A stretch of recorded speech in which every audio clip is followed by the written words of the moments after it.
This episode brought to you by I'm getting too old for this shit laxatives. And they just like you to know that the last poop is the best poop. It's a lethal poop. Hey everybody, we're watching Lethal Weapon and you are listening to Miscast Commentary. You're listening to Miscast Commentary, where two guys have seen way too many movies and have way too much time on their hands. I have come here to chew bubblegum and kick ass. And I'm all out of bubblegum. Now here's your hosts, Joe Findlay and Todd Murray.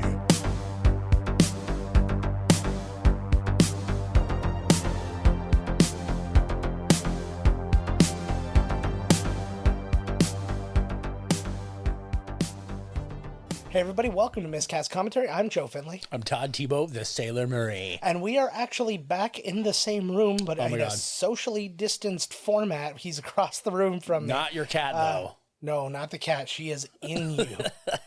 This is so great. But we are back together. I'm just so like we can lounging in a chair. This is how you do movie commentary. So- like you see like these schlubs sitting on like a stool, and some assholes on the other end of the glass being like, say your lines. You say your lines. You Jerk. Yes. Oh, man. No, this is exciting. I am happy to be Me too. back together. Me too. Cheers. And what do you say? Let's get this turkey going by Let's do it. pressing play. Oh, I almost did it with my mouse. Now, All right, we're going to hear what we here we go. I haven't seen this movie in forever. Oh. Okay, I was saying... I'm sorry, I've got to double check this. I got to play CC. What the bloody I know. shit? Sorry. Press play. This is almost like they like ripped off the it's like the Superman font, but only when it stops. It's very Richard You know what I Donner, mean? Like yes. how it comes in. No, I agree. And he was Superman. Yes, he was. This is Oh, that Richard makes sense. Donner. If you're gonna rip off credits, you can rip off your own credits. I mean, come on. Yeah, if anyone has a right. Wouldn't it have been great if American Graffiti was Star Wars? Or the other way around, Star Wars was all like old-timey. Oh, that'd be totally wicked. We were watching the movie in silent mode there for a second, and I was trying to think of what the Warner Brothers, when the logo comes up, what's the music? And right now it's usually this, where they kind of have the music coming over it. Yeah. A lot of cool people in this movie. So we already said Richard Donner directed this. We've talked about him a couple of times in our... Like we just saw one of his Miscast movies. Universe. So we just did Assassins, which is what he most recently did. But obviously he did Goonies, which we did. Superman, which we mentioned. The Omen, Scrooged. Maverick, Conspiracy Theory. Lots of... pretty much as much Mel Gibson as you can get your hands on. He also produced Lady Hawk and Lost Boys. Oh, Free Lady Willy. Hawk's awesome. Free Willy, Tales from the Crypt, X-Men, the movie, like the live-action movie, and Any Given Sunday. Did you see it just said that the main theme is from Eric Clapton? Oh, really? Yeah. That actually makes sense when you listen to the... It was Eric Clapton and somebody else. Trent Reznor. Yeah, that's now. I can't believe that man, eh? I know. He is doing some good. It surprises me. I know. He's scored a lot of movies. Oh, yeah. I think the first one that I know was Into the Wild. No, that was Eddie Vedder, I think. Oh, you're right. You're right. I think his first one was maybe The Social Network or something. Yeah. He works with David Fincher a lot. Yeah, This is how I spend every night now, but because of the pandemic. just laying and messing. Oh, weird. I got my Lee press-on nails on. I'm just kind of weirding out. Giggling at nothing. I remember that. That's the length of fingernails that, like, when you're having a dream and the person's going to become Freddy. That's always the person. It's the person with the really long fingernails becomes Freddy. Like, if you got all those Coke nails, why use a straw? Yeah, I know. I mean, just scoop it up with your big old nail, girl. Well, she probably, like, I'm growing these nails out for when the straw gives out. And it always seems like they're just so reckless with their cocaine. Mm-hmm. It's like, I can't wait to do it. I'm going to spill it all the fuck over the place. You think you'd leave, like, she knocked the whole jar over. I know. Oh, she's like, woo. Oh, she got a lot of freckles. Oh, I do this all the time. Those are extra nipples. Oh, I'm gonna fall out. Oh my God. what? I tortured my poor buddy. Oh my God. I can't remember where we were. And I was loaded. Yeah. And we were walking home, and he was on his bicycle. He should have just rode off because I was just awful. I was doing like this, like I'm on a bridge, and I'm like, I'm jumping over, like, and I'm like hanging over this. And he's like, you fucking stupid. He's like Bulgarians. He's like, fucking stop being stupid, bub. You dumb dummy. This is how you start a movie. With Either an building. explosion or a building. Yes. Or an exploding building. Yes. It's like you either better have nudity, I don't care what it is, or an explosion. It's like Stuart Little, take notes. I'll give you an interesting little teaser for what our next movie is going to be. Is she trying to make it to the pool? Yeah. Our next movie has a nude scene that what was listed as Mr. Skin's #1 all-time nude scene. No, oh, I know what it is. Yeah, You know, yeah, Yep. I would hope you know what it I'm is. Mr. Skin. Yeah. Like I know. Dude, you sort of are. I got to grab my phone for purposes of trivia. I am Mr. Skin. We're all Mr. Skin in the end. Everybody loves to see nudity. Come on. This is what I'm worried about in this new world order now, though. What's that? Like the nudity. Oh, yeah. I know I can go to Tubi and watch, see, now we got Danny Glover naked in the tub. This is all over the place, this movie, see? They gave him a very long beard here. I know, I don't remember him having the beard. I knew like he had his beard, but I didn't think it was like a scraggly mess. This is I guarantee you, he's pretending that this is a surprise, but he's like, bring all the children while I'm in the bathroom so our son can see that I have the biggest dick in the world. Maybe Q was right, and the liberals and Hollywood are just nothing but a bunch of pedophiles. Oh, that's definitely true. Absolutely the truth. Ask what's his name? The director of the X-Men movies. Yes. He'll point you in the right direction. Let me tell you, Jesus Christ. I'll tell you This is kind of strange, though, that like he's in the... I think that when they came in, though, he threw a face cloth over the front of, over his genitals. Can we have just a little bit more in the way of bubbles, at least? I know, because I think that's so weird. Like, let's go surprise your father in the tub. Yeah. Can you wait till he comes out of the tub? Nope. Hard disagree. But I mean, the family seriously has this like pact with like dad can never be in the bathroom. Yeah. Never let that man. He loves it. It's his favorite. Yeah. Well, that's like the because they do in what Lethal Weapon 2, I think it is. It's the toilet. He's the bomb on the toilet. Yeah, his kid even takes. He's like, first time ever take a shit. And then National Lampoon's Loaded Weapon 1 had where he busts in and he's on the toilet. He's like, "What's wrong?" He's like, "Nothing. Came to shit." Look at this. Okay, so the girls' night. That's my night, and this is my morning. I wake up. Yeah. I went to bed on the couch. Yeah. I wake up in my bed smoking. Yeah. This was supposed to be Shane Black had originally written a much darker script. And his opening scene was going to be him in a bar. Oh, he's got buns. Oh, yeah. It was going to be him in a bar and just drinking, and then two guys come up and start messing with him, and he beats the shit out of them, and then the bartender gives him a free bottle to never come back. Why don't you go finish the parking lot and never come back? Look at this young, buttocked Mel Gibson. Straight up hot sex before you knew about his real rage issues. Oh, man. Not his funny fake Lethal Weapon rage issues. Yeah. You thought he was acting? Oh, he's watching The Feud. The top 4 answers on the board. Oh, no, that's Which Richard feud Dawson. is that? Was that Richard Dawson? Yeah. Yeah, he was too young for Ray Combs. Hey, it's that girl who was in everything. Well, she was in like, oh no, I don't think that is her. I just saw a short with that haircut. Got that right. I paid for that goddamn bacon. Kids. Oh, right. They're redoing the house. Yeah. Fuck, I haven't had real bacon in forever, man. No, that's okay. I've had plenty for you. Oh, that bitch just dropped an egg. So, really interesting thing. So, that's Darlene Love, who plays Trish. She's actually mostly a singer. And I started looking through some of the things. She was lead vocalist for The Blossoms. And they were mostly... Her. Yeah, and one of the big albums that they were known for was their Christmas album. And so she, a lot of movies use their stuff. So like when you hear the female version of Rocking Around the Christmas Tree, it's her singing. Oh, no way. And if you hear Christmas, Baby Please Come Home, Right. you know, like Christmas, Yeah. da, da, da. See, you got it. It took me, I had to go through like about like 3/4 of the song, and Carrie's like, oh, okay, I remember that. There we go. Don't take us down, DMCA. Too bad I got to do the whole thing. So that's her.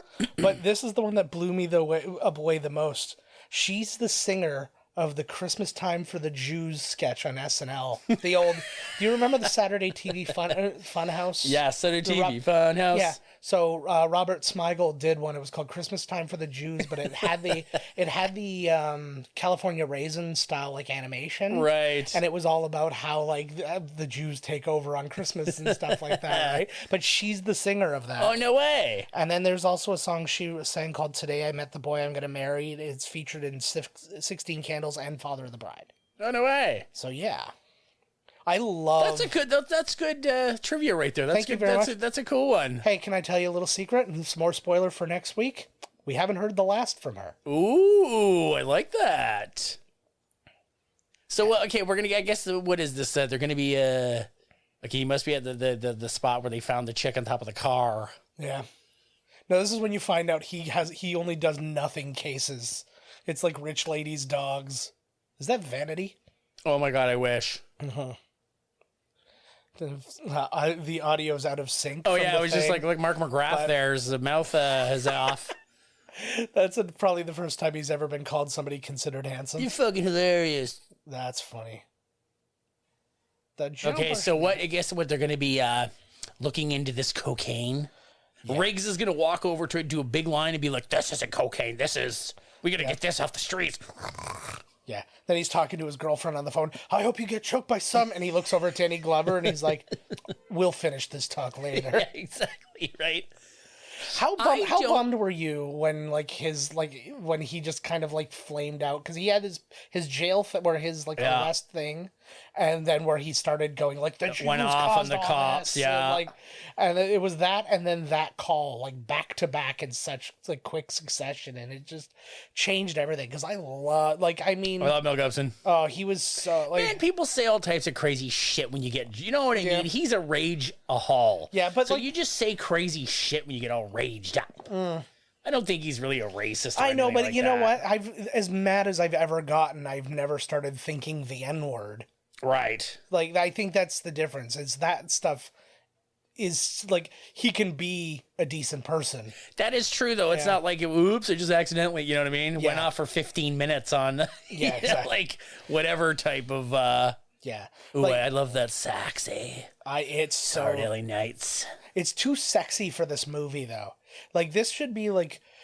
look at this big smile. He's like, yeah. Like, this should be... is? Yeah. Oh, he's doing the... He is, too. He's doing a drug deal thing. Okay, now one of the guys here, I can't remember which one. I think it's the one who's standing up right now. His real name is John Kiedis. That's Anthony Kiedis' father. No way. Which one? Yeah, I'm pretty sure the one with the the red plaid. No way. The one shaking his head right now. I'm pretty sure that's. Dude, when I go to buy like 5, 6, 7 kilos of cocaine, I go to the Christmas tree place because they got it. Well, what's weird is it's a seasonal place to buy drugs. Yes. So they probably also do fireworks in July. It's there. What are they in LA? Yes. You want to buy a tree? You want a white Christmas? Buy a kilo of cocaine with it. Dude, you're between that and your brought to you by, which was 100% your idea, you were a fucking genius today, and you are going to carry me through this whole goddamn thing. Yeah, it's definitely that. You look at that guy. There's no Anthony Kiedis in that guy. There's Anthony Kiedis in the scraggly guy in the back there. Whoa. $100,000. This reminds me of kind of like the beginning part of Beverly Hills Cop, where he's doing the deal and then the truck takes off. Well, it's all Is that Richard Donner? No, it's Martin Brest. Oh. Which, yeah. Sorry, I have a lot of thoughts and a lot of things that are connecting to other things that I don't want to talk about right now. That poor guy. I think that dude in the plaid is his dad. It's got, of the three, it has to be him. There's no way it's not him. Like, I looked up, I know for a fact that one of these guys is Anthony Kiedis' dad, but just based on looking that up. I wonder I wonder how many movies he was in. Like, is this the only one? I didn't look him up because I found this information out kind of last minute. Whoa. Oof. Got that sick yeah. buckshot. See, this is the old roll and shoot. Fuck yeah. That has to be the least accurate way to shoot ever. No way. Like, that's another thing. Like, they talk about, like, when you hold the gun sideways and you're like, blocka, blocka. Like, they're, like, anybody who's good at firing a firearm would tell you, you can't do that. Yeah, well, when they say too, like, when you got the guy with the gun sideways, yeah, they're like, there's no. Yeah. You're not going to hit, you won't even hit him by accident. Yeah. He doesn't care. He's like, blow my brains out, I don't care. You know what I find too? I don't dislike any of the Lethal Weapons. I don't either. I think 4, like, I don't think 4 is just as good as 1, but I think that 4 has a ton of value to it. Is that the one with Jet Li? Yes. I like how, like, all of them have to fight Jet Li, because there's no way. Yeah. I like that a lot. Mm-hmm. And they grew with, like, themselves, like, the movies grew with them. Yeah, like, he gets a little more less intense. He kind of learns from Murtaugh how to be a human again. And he's feeling older. And that he can trust. Chris Rock coming in as the new hot young and buck. Joe Pesci is the next in the next ones, yeah. God, what would you do for a new one? I mean, what do you think he's pulling down? Like, he spends all of his, like, money on the booze and the smoke, so, like, he's got to live in this. Yeah. I think he's just happy because he's on the beach, right? So I think it's just a matter of, like, hey, how does it get any better than this? It doesn't. I don't need any more space than this, and I'm right on the beach. I know, it looks pretty good to me. It looks like a lot of room. Yeah. That's all you need. I need space to cook. Yep. This is it. This is my next night after I run out of all that cocaine. I'm just like, where did it go? Oh, my phone's about to die. We're going back to this for trivia. Oh, he's got the gun in his hand, the picture. Yeah, this is the scene. Actually, this is the scene that got him the role of Hamlet. Oh, no way. Yeah. They said, I saw him do this scene, and he's like, this is to be or not to be in the most intense format. Like, he's such a good actor. He really is. I love his acting. His pain acting is, like, the best. Yeah. Like, we can put everything... we've said that a billion times. Yeah. Whenever he's hurt, like in it's so good, Braveheart, or when his, like, shoulders dislocated. Or even when they're hammering his toes in Payback. Yeah. Oh, God. Yeah, I forgot about that. Man, like, he's going to blow his brains out while he's watching, like, Looney Tunes. Yeah, well... Or I think he's watching The Three Stooges. Yeah, well, he loves the Three Stooges so much, he actually produced the biopic of the Three Stooges. He did? I didn't know that, but is that for real? Yep. Oh. He did. He is a vast lover of the Three Stooges. That looks a little bit like Jennifer Coolidge. Yeah, it looks like Catherine Hahn mixed with Jennifer Coolidge. Oh, Jesus. Oh, which way is he going to go? In the mouth? Yeah. Up the nose? Oh, he's going to He's going right between the eyes. Gun. Yep. So, because they thought that Shane Black's thing was too dark, there was also, I guess, in his original script, Danny Glover's backstory was he was in Vietnam and he accidentally killed a guy during training. Like, he beat like another. This is like the story of this is the Shane Black backstory and stuff like that. So they hired Jeffrey Boehm to rewrite the movie, like, to just add some, like, kind of what we know as, like, the classic banter and humor that comes with these and stuff like that, right? But what else did he? I'm just trying to find. What a chicken shit. Yeah. You can't even blow your own fucking brains out like a man. So yeah, anyways, so Jeffrey Boehm, he wrote Indiana Jones and the Last Crusade, Dead Zone, Inner Space, The Lost Boys, Funny Farm, and he's the creator of The Adventures of Briscoe County Jr. I knew you'd like that. And what a good acting scene, eh? Oh, it's so good. So good. But so they brought him in to write or to rewrite a lot of the movie. Like, the story, as far as, like, the ebb and flow of the storyline is essentially the same, but he just kind of, like, added some some stuff in to make the movie a little more enjoyable. Right. And they liked what he did so much that he rewrote Lethal Weapon 2, which Shane Black had already written. And they're like, what are you doing? They killed off Riggs and like all this stuff. So they brought him in to just completely rewrite that script. And then he also wrote Lethal Weapon 3. No shit. So yeah. That woman doesn't look like she should be a cop with a nightstick. And that looks like Vince McMahon in the back. Oh my God, it totally does. It's Vince Is McMahon. she like, are they like, Man. they're the band. They're the Yes. acapella. The one thing I really appreciate too about these movies, everybody in the cast is like, they go through the entire thing. It's the same captain. It's the same, She's the head shrinker, right? Yeah, and she's in all of them. The same. What's her name again? Mary Ellen Trainor. She was in Romancing the Stone, The Goonies. She's the mom in The Goonies. Oh, that's right. She's in Monster Squad, Action Jackson, Scrooged, Die Hard, Death Becomes Her, Greedy. And she was married to Robert Zemeckis, which I didn't know. Oh. She's actually in Forrest Gump. She plays Jenny's babysitter in a scene. I think it's just a voice or whatever, but they were married at the time.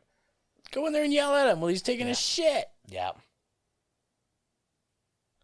That is the best time to yell at somebody. Oh yeah, this is the dead time too. Like she's trying to like, she's only there because like she's got to be, and they're always like, he's suicidal. He's like, come on, he's just a tough guy. Yeah. Well, see, now he's down to just mustache. Oh, So why did he let his beard grow? Like, is that how fast it grows over the weekend when he's off? Oh hell yes. He's just like, That was just like his 5 o'clock shadow. His voice is just solid. Like it's velvety, but it's raspy at the same time. Like almost like impossibly so. Danny He's Glover, the man. I know. Danny Glover, we haven't had a real chance to cover yet, but he's been in Hill Street Blues, Silverado, The Color Purple, Predator 2, Flight of the Intruder, Pure Luck. This is when it gets weird.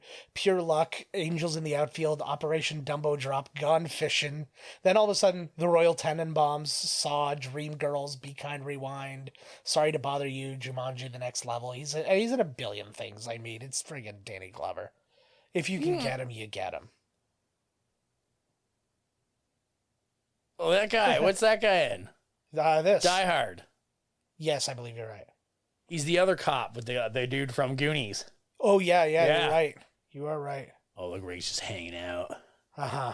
Oh, that's right. Now they're being partnered up for the first time in franchise history. This is the only time where in LA a black cop profiled a white person. It's about goddamn time. I love that so much. I love the He's look like, around. who? He's like, what? That's good comedy. Meet your new partner. Yeah. And the guitar riff. It's so good. So apparently there was another movie. I don't have it down, but there was another movie that used I'm Too Old for This Shit before this. The what? The I'm Too Old for This Shit. Oh, right. But that's okay. We forgive them because it's better in this. Damn right it is. The fact that I didn't remember what the other one was is proof of that. Uh-huh. Like he doesn't know. You do know that the war's over. Yeah, I do. Thanks. I don't think he does. No. And right when he says it to him, he has like a crippling, war. You do know the war's over. Sure I do. In the whole, let her go. When he saw that kid. Yeah. So they are looking into this cocaine thing? Well, they're going to be, yeah. They're going to start, Because he's coming, he's partnering with him because he's coming from narcotics. And he's coming from homicides, so. I because you'll never know when you start to make a movie like this that it's going to be, like a franchise. Oh, absolutely. They get to 2 and then they're like, 2 did well, let's go to 3. And then we'll do And that's why they didn't want to kill him off, because they want to, at the very least, leave it open-ended. They could decide to end it or they could decide to not end it, right? I wonder how it would have been if they went that way. Because now it seems like maybe they sacrifice, because, you never know if they sacrifice the story just to keep it going or not. Because like you said, it was kind of really dark, you know what I mean? Then. Yeah. Well, it's like, I think of, like, what makes this type of action movie. I don't think if it was dark, I would like this. It's too, like... I think it works because there's some humor. Yeah. And it's when you have the two cops like this, too, it's literally, there's only two ways to go. You have to go kind of buddy, or you end up with friggin', like, True Detective, where it's just, like, the most depressing thing in the world. Oh, God, yes. It's like having friggin', like, just, like, pure black tar heroin injected into your eyeballs. That's how you start the day. There's a sexy young Gary Busey. There he is. The ginger dead man. Before his accident. And now, like you said, everybody go watch The Ginger Dead Man. You can see it for free on Tubi. Yeah. Go see It is amazing. So this movie is before... okay, anyways, if you need a real history of the man here, after his great balls went on fire, he went a little nutty, and he went so crazy that a tumor the size of a plum entered his brain. And then when they removed it from his brain, he went in a psychotic breakdown where he murdered a bunch of people. And then by luck, or I don't even know, voodoo maybe, his soul was put into that of a gingerbread man. Yes. And then he murdered people. Yeah. No, basically what happened was his ashes got mixed in with the mixture. Oh, that is what happened in the movie. That is precisely what happens in the movie. And then the kid cuts his finger. Yeah. And she's like, let me help you with that, but put your bloody hand over top of what the ingredients were mixing together. Yeah. That's love. What else That's do you love. need, right? This dude's in a lot of stuff too. Yeah, the guy with the eye there. The guy with the eye. You know what I mean? Well, yeah, that guy's in a lot of shit too, but the guy behind him. Mm-hmm.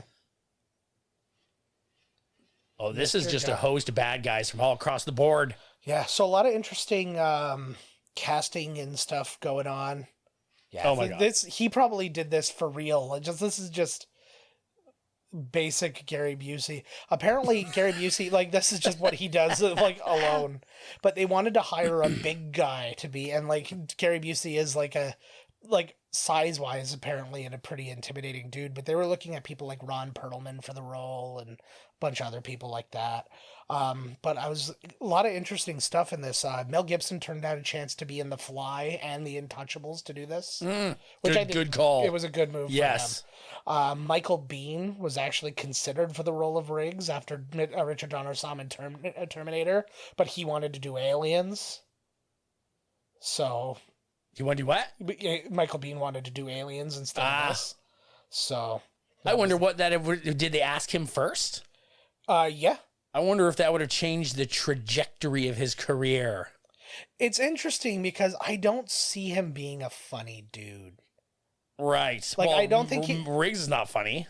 He's funnier. Like, later on. Yeah. Well, even in this one, like, it's just like his level of crazy in, like, the day-to-day is meant to be a little more comedic. A little funnier. So that's Tom Adkins. We've seen him before. He was in Halloween 3. What else do we got from him? He was in The Fog, Night of the Creeps, Escape from New York. Yeah. The good news is your dates are here. The bad news is they're dead. Yeah. Richard Donner was apparently offered a chance by Canon Films to direct Superman 4. Oh, no way. Because that's when they got the rights to Superman, and he turned it down to do this movie. So good call for him, too. Christopher Reeve ended up directing Superman 4, and it ended up being sweet. The worst. No way. 3 was way worse.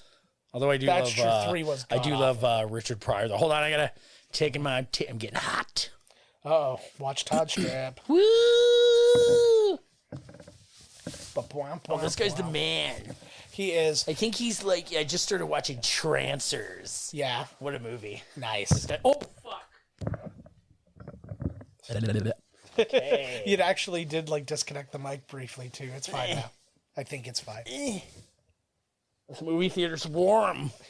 There we go. Fuck, man. I always wanted to be in one of these, like... You fucking... Oh, Jesus. He's also staring at a picture of Riggs' wife. Yeah. Yeah, everybody wants to kill herself. No, that... he is the father of the girl who killed herself. Ah. You owe me. I don't. Why don't you remind me? Uh-oh. It'll be the exact same flashback that Riggs had of Nom. It's literally the same scene, and it's the same, and it's Riggs' body, but it's his head up. No. He also played an interesting character. Again, a lot of You Owe Me. In Oz, he played the mayor who was in jail, and you found out he had a lot of ties to the Aryan nation and stuff like that. I hear you, buddy. Just kill. He's like, yeah, I know you're a fucking cop. That's a good line, actually. I don't know why. He's like, you know, I know you're a fucking cop. Yeah, of course. Like, what am I, stupid? Yeah. Yeah, we worked that out. Fucking kill him. Get him.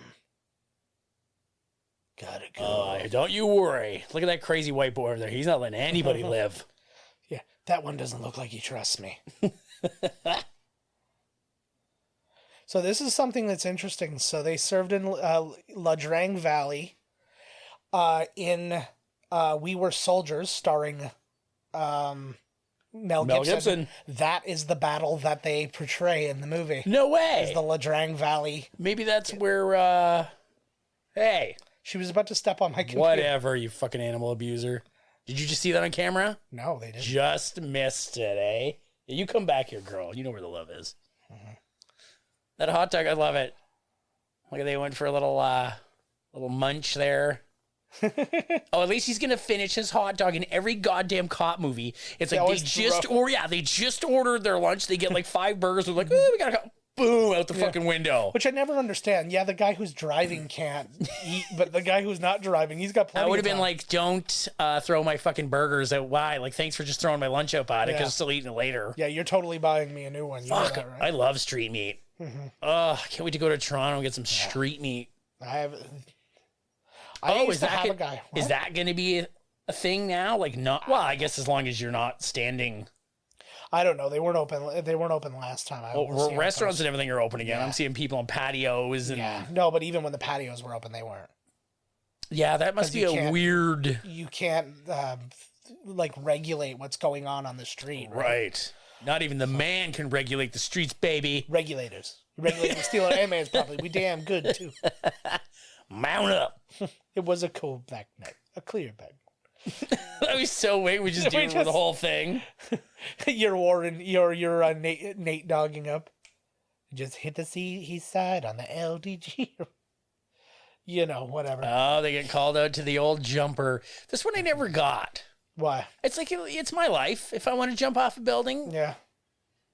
But I mean, I guess then somebody from the city's got to clean up all this gore, and that's a lot. And you've like ruined you've ruined the mental lives of everybody who saw it.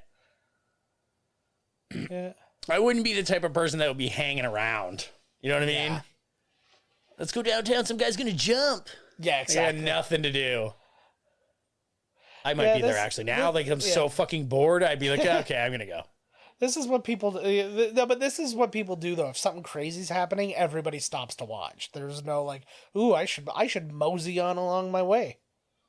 I love this just to prove how crazy he is, right? Yeah.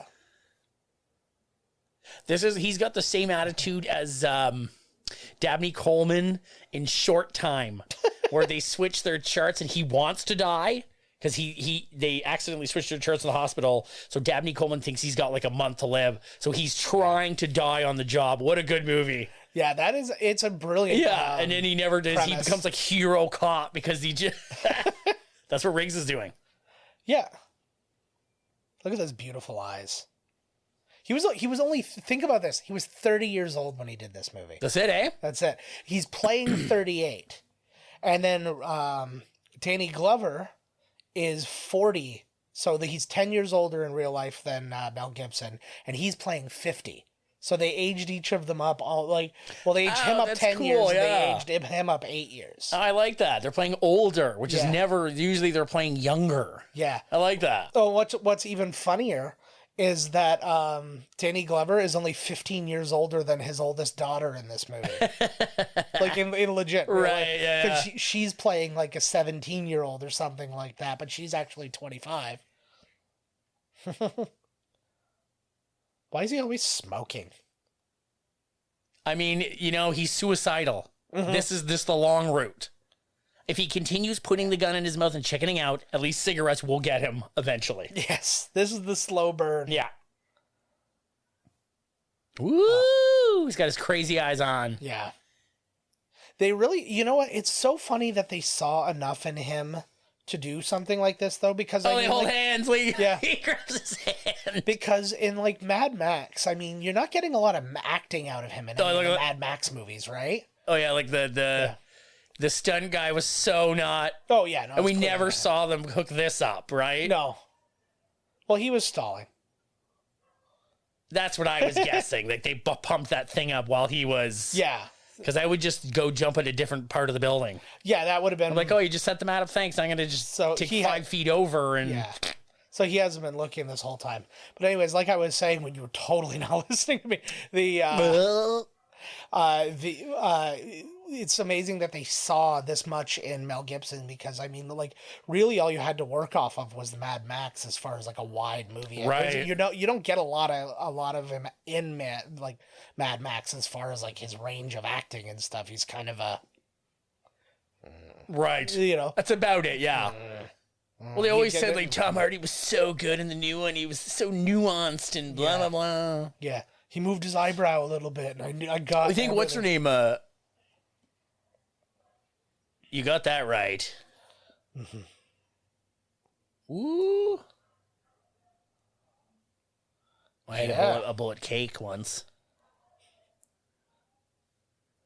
He's really opening up here. Nice.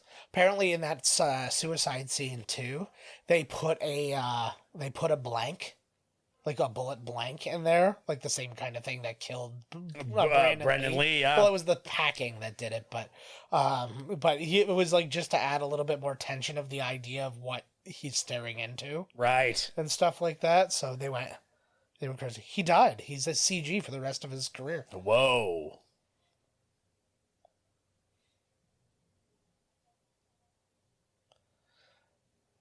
I like this scene a lot because this is totally like for somebody to tell you that is almost like a cry for help. Yeah. You know what I mean? Like you know he's not going to do it. Nobody who's going to do that is going to tell you they're going to. You know what I'm saying? Yeah. Like, oh, he thought he was going to actually do it. Yeah.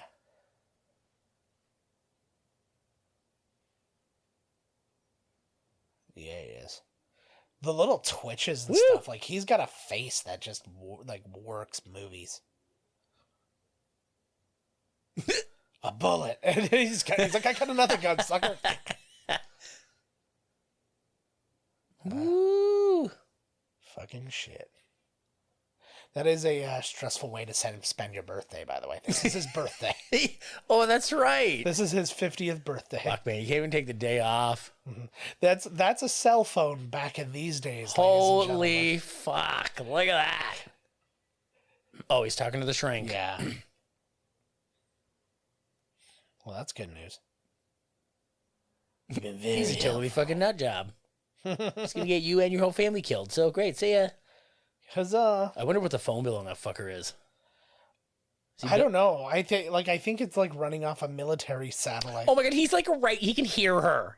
Yeah. He could care less, right? Yeah. He's probably very used to this. He's like sitting you see a scene where it's just some woman going, he's evil, I tell you, and it goes out and it's Christmas dinner and it's his mom and he's just like cutting up his turkey. Ooh, I wonder what they are getting making back then, like on the police force. What do cops make? I don't know. $5. Is this like the first time he's had a partner? At least a while. Oh, buddy, you're gonna start living again, baby. Yeah. See, they both learn things. Mm-hmm. Riggs is Mel. Yes. Riggs learns to let go of his loss. Yeah. Enjoy today. Except the family he has now. The family, right. Yeah. And Riggs kind of learns to live again. Yeah. Murtaugh doesn't really, like, all he learns is that Riggs is an asshole. That is, like, because he's got his life and his family and all that. And then he's like, oh, it's you again. He's got like a new kid he's got to take care of. He's like big suicidal, drunken, smoking kid. He's like the wacky neighbor who's just like, who may get him killed. You know what? I should have told you to get that clip of him yelling at Joe Astorhouse just to play it during this. Oh my god, so amazing! Who wants some cake? That's funny. It was something Huckabees. He's like, "Where's the goddamn script for something Huckabees?" I Heart Huckabees? Yeah, but I don't know if he says "I Heart Huckabees." He says something Huckabees. Oh, interesting. Which I thought maybe he was on tap to direct it before. Oh, who knows? But he got it. That's a good movie, actually. I Heart Huckabee. Yeah, it was good. He really hearted those Huckabees. It was also he sure did. It was the prequel to Bob Hart's Abishola. Ooh, I just saw him in a commercial for one of those pills. You know what I mean? Just like, I take this pill. Yeah, and it was like the weird. I was like, this guy? I was like, is this the guy that left, what's her name? Melissa McCarthy for Abishola? Yeah. Yeah. Well, I think Melissa McCarthy left him. I think she was stuck in a rough contract because she got really famous and they did 3 more years of that show. And I just pictured her going home every night going, for the love of God, I could be making $20 million right now, but instead I'm doing a Chuck Lorre joint. It's Chuck Lorre joint. Yeah. Okay, where are we here? Up in the hills? Yeah, it looks like it. Actually, you know what's really funny is I recognize these places mostly when you see when I play like Grand Theft Auto 5 or something like that, and you're driving up through these things, and then you'll see that kind of scene or where they're driving. I'm like, oh, I know where they're at. I was like, if you just turn left up here, that's where I killed the drug dealer. Oh, fuck yeah. Ooh, God. Okay, that's got to be it. We need a buddy cop movie, bro. Yeah. Before we're too old. Before we get too old for this shit. Hey, can I tell you a little something? Both of us are older than... Both of them. Yeah. Well, both of us are older than Mel Gibson, and you are Danny Glover's age. I'm pushing Danny Glover here. Yeah. Mel Gibson does look older. Yeah. No, he does look older than that for sure. He's weathered. So what's the problem if I'm the same age as Danny Glover? What are you saying? I'm saying by the time we get something out, you'll be older than Danny Glover, and it's too late. Not now, though. Then. No, not now. I'll be older than Danny Glover then. Yes. That's awful. How dare you insult me like that? Yeah. Oh, fuck. And just a little thing. Jesus. White does crack. So we're never getting away with it. Well, it's got a rhyme. Yeah. White ain't right. Yeah, there you go. I had it on the ready. He's like, we just killed your boyfriend, ladies. Now you're ours. Hey, this is like... Oh, it must be in this scene then. Because this is going to be the second scene where somebody goes through the liner of the pool. Mm-hmm. Is it this movie? We'll find it later. I don't know if they fall out the window of the apartment building or is that in part 2? I think that's in part 2. Because, yeah, it's like they go out of a building in that one. Yeah. Well, at first I thought that this was that jumping from the roof scene was that. But then I remembered there's no pool around. Like, I was like, oh, no, there's no pool down there. And I was like, oh, yeah, this is the pad one. He's like, don't do what you do with the other. He's like, that guy lived. Yeah. He's like, what do you want? You're like, yeah. Oh, perfect shot. Raina's white pants. Oh, my God. Yeah. You did a garbage job. Ooh, he like did quick draw. Yep. You're going to make it anyways. That would suck balls. That was one of my biggest fears growing up. What are those bloody things? Because it's like the adults really put the fear into us about those. Like, don't run around. They should have. I know, they should. Fucking A. Oh, they were 100% right. I'm just saying that it was just a... It was just one of those things where it's like anything else they'd tell us. They're like, don't go down by the creek. There's like needles down there. And then we're like splashing in the creek. But like that was the one thing we listened to. Needles sticking out of your feet, like 5 of them. Yeah. Actually, you want to go with an even number because hopefully one of them was the disease and the other one was like the cure. Yep. Right? If you go with 5, you want 6, 8, 4. Yeah, exactly. Why'd they even go after the guy? They just shot the guy like 5 times, and then they were worried about him suffocating in the world's most suffocation-inducing like pool cover. Exactly. Like, dear God, it was like cellophane on the top. Usually, like they're real thick. This thing like wrapped him up like he was a goddamn Christmas dinner. And it was instant, like a vacuum seal. Yeah, exactly. Like a vacuum seal. Yeah, exactly. Where are they? Are they at that guy's house still? I guess, because this ain't either one of their places. Well, the cops are ever, he's watching TV in his undies. That's amazing. It's part of the job. Yeah.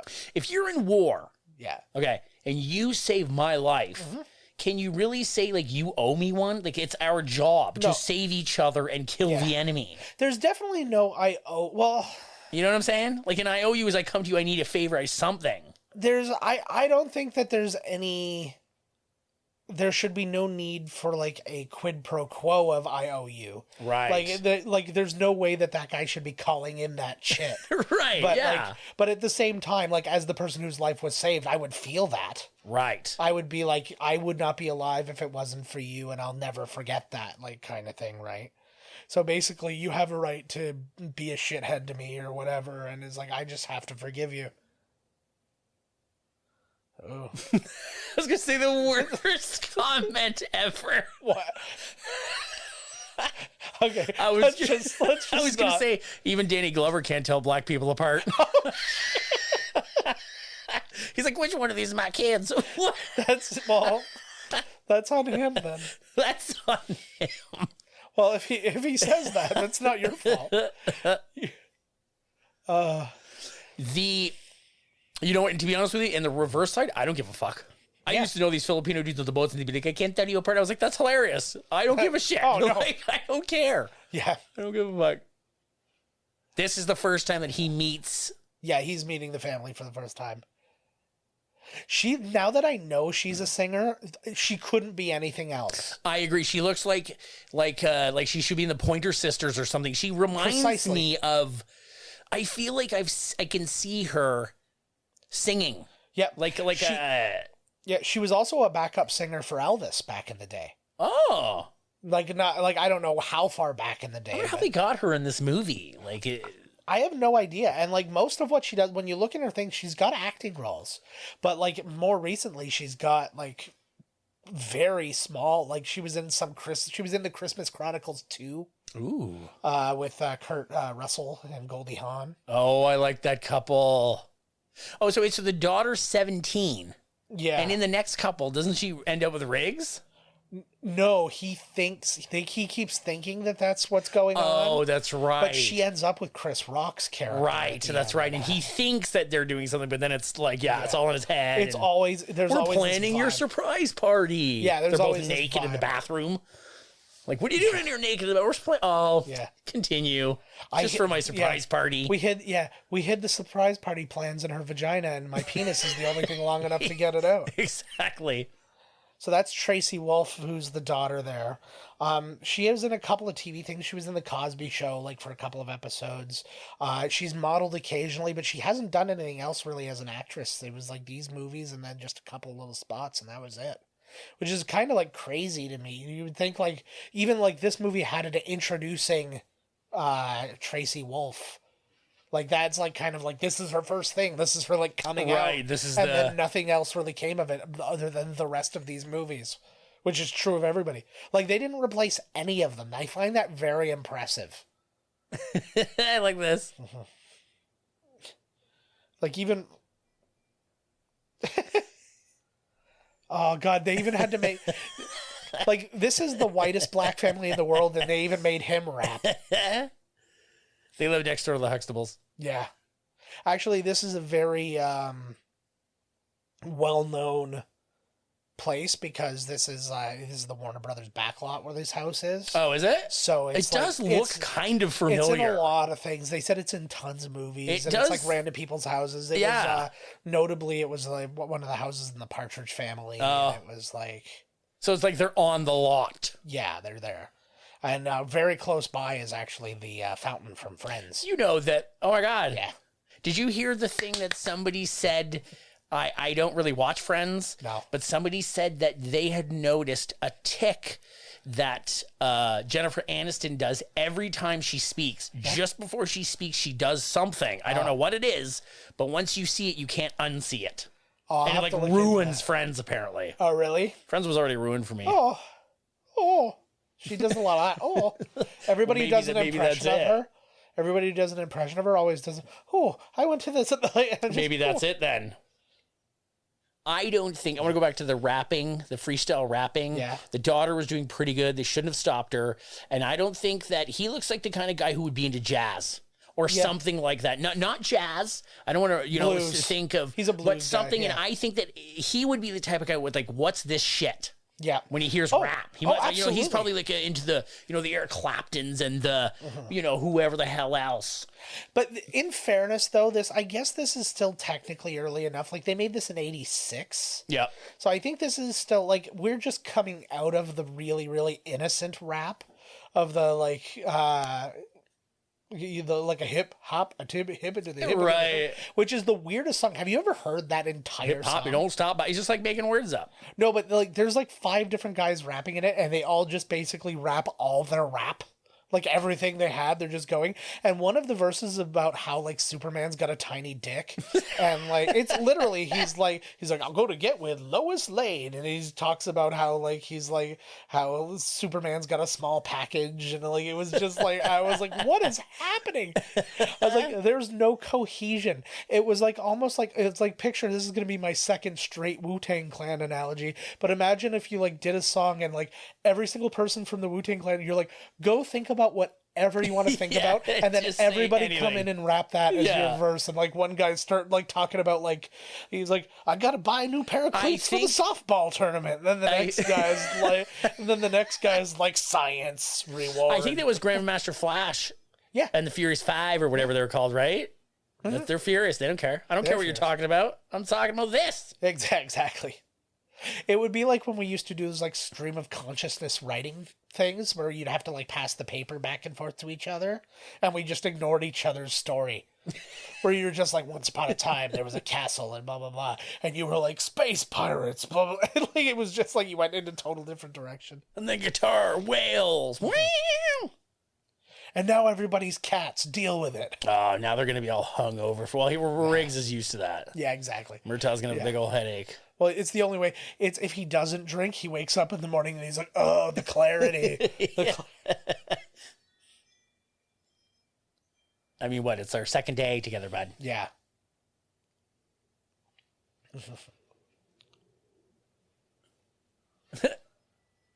I'm trying to think of the neighborhood that I feel like, I don't know if it's Poltergeist or, man, it looks so... Yeah, but it must be good. You said it must be because, like you said, it's in everything, right? It's like the back lot, or it's like the Back to the Future or some shit. Oh, it's like, well, it's the Warner back lot, so it'll be dependent on that too, right? But it's like, yeah, there's so much of, you see most of the houses over and over and over. Right. Who's he talking about? I don't know. Somebody making a shot. Just about being a sniper, him. Yeah. See you tomorrow. Oh, Briggs. There's a scene, and I don't know what version we're watching, and because there's a director's cut of Lethal Weapon, and I don't remember if this scene that I'm thinking of is in the director's cut. There's a sniper, and they like have to like take out a sniper. And kids, or whatever, and I don't know if that's in this version or not. I guess we'll find out. Right. This version's just north of an hour 40. You're like my wife. You said it was an hour and 30. You lying scum. I thought it was. Right when you turned on, I was like, you lying dog. No, I know the other one is for sure though. It's 2 hours and 30. I didn't want to be alone. Oh my God! See, that's the worst when like you're having a good time and then somebody's got to just bring it down. Yeah. Like, yeah, now I'm gonna go home and contemplate suicide. Thanks. Good night. Good seeing you. Yeah. Great. That cat. Good stuff. What's eating the cake? Yeah, it looks like Damn cat. Oh, he's got using the cake as his kitty litter again. Happy birthday, Sergeant Murtaugh. That was a card Riggs made in crayon. Yeah, like somebody. Oh, I was hoping he was going to open the skinniest one, and it would have been a grenade with the pin out. Oh. But as long as it's in a present, it doesn't blow. That's right. Only when you see it. Nice. Oh my God! Look at this. A sexy tape. A VHS tape. And a textbook from like 8th grade history. This is his old. It's a fucking big yearbook, yo. Yeah, holy shit. Well, it's LA, right? That's probably like 30,000 kids in the grade. What? What? I could not read any of those. He's a bootleg of The Prisoner of Azkaban. He should not be watching this without his wife. This looks like it's the beginning of like a Ric Flair promo. I'll kiss the girls. Woo! Those glasses. Oh, that's the girl. Yeah. That's the girl who fell off the old balcony. Yeah. Oh, something's been discovered. Somebody do better on the old camera work here, man. Yeah, I know. She looks like Beth I think what you're Phoenix. trying to say is zoom out. Yeah, she does. Yeah. She looks like Beth Phoenix. Well, I'm going to go ahead and say that Beth Phoenix was probably not born when this movie came out. I don't care how time works. Okay. Yeah. If we can base me on an old age of Murtaugh, then oh fuck. Class of 83. Thinking about his own daughter, he's like, Jesus Christ, he was just a fucking kid. Yeah. That's the other thing too, and it's a thing that with our next movie too, I have a little bit of a problem with. I hate when they put people off as underage and then show you them naked. Dude, I was waiting to talk about this in the next movie. I'm not even kidding you. Okay, well we'll talk. We'll hold it off for that. We'll wait, yeah. But I've been wondering this same thing yeah for a while, and we'll get into it in the next one. 2 weeks, guys. So you can turn this one off. I guess. It's funny that you just said that too, because I was totally waiting, because it was like, oh yeah, I wanted to talk about that exact subject. Yeah. All right. Cool. Oh look, see, he can't even see. Riggs is used to being fucking hungover. He's got to get him out of bed, and he's like, it's 2:30, bud. He's a killer early riser. Dixie. See, once you feed him once, man, they never leave. That's exactly it. This is when RoboCop comes in and shoots beside them. I really love their rapport. Yes, exactly. Their chemistry is the word I was looking for. I wonder what he feels about. Like, I don't think I ever saw any comment from Danny Glover about all the stuff with Mel Gibson. I wonder how he feels. Oh, right. Just because they were so close, and he might very well go, look, that's definitely not the guy I know. Right. Or something like that, but it might, who knows? He's like, it was interesting just because I was reading a thing, I guess some basketball player was making a bunch of anti-Semitical things, right? Like, comments and stuff like that. But it was just like he was just spewing out the words, like he was ignorant of it and stuff. And Julian Edelman from the Patriots, who is Jewish, just said to him, he's like, I don't think that you are coming at this with like, intent to harm or anything like that. He's like, but I will tell you that is worse. He's like, because ignorance fuels hatred, because it normalizes it. And it was really good. He wasn't like trying to cancel him or anything like that. He's like, I go to Miami a lot. I would love to come and just hang out with you and we can talk for a little while. Right. No anger, no anything. And then, Jon Stewart responded to his thing just like, you are a mensch, man. Like, he was like, you said the exact right thing. Is like, it is about the conversation and coming together. Maybe I can friggin' make you understand why what you did was hurtful, and then, And that was the thing. It was actually a thing too I saw yesterday on. It was a repeat of The Connors. Just as like Carrie was going to bed and we were shutting stuff off, and The Connors was with Roseanne on it. No, but it was post Roseanne. Oh, that's right. Because if it's The Connors, it's no Roseanne. Because then it would have been Roseanne. Correct. Right. And then they had a discussion. Bam. I feel like I feel like Murtaugh should have like RoboCop's gun. Like there's that giant. Nice hit. But yeah, they were having it was Dan and Darlene were having a conversation because Darlene's son got into an argument with like a MAGA kid who punched him in the face, and then they were having and he was like, of course that's where the MAGA kid takes it, right? Well, it was basically like they're going back and forth, and then he calls the MAGA kid an idiot, and then the MAGA kid hits him, and then they can handle the truth, and then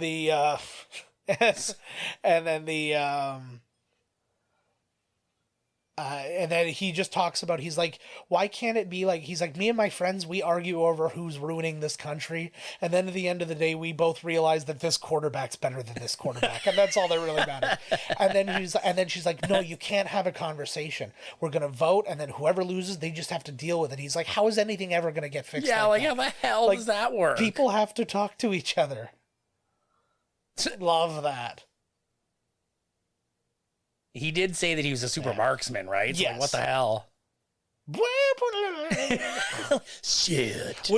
Wouldn't you love if your entire life, every time there was a lull, there was just like a No, but it has to be a reason lull, right? You can't just have that. It's got to be like another one of those fucking days, and then you know, like No, but you know, every date you ever had would be the best. Like any awkward silence, it would just be like, yeah. So, did I tell you that I did this? And then you're like, yeah, you mentioned that. Oh. And she's like, I want mine to be a fart noise. Oh, what was that too? What is it with the 80s and people randomly wearing 3D glasses? That is not an outlier.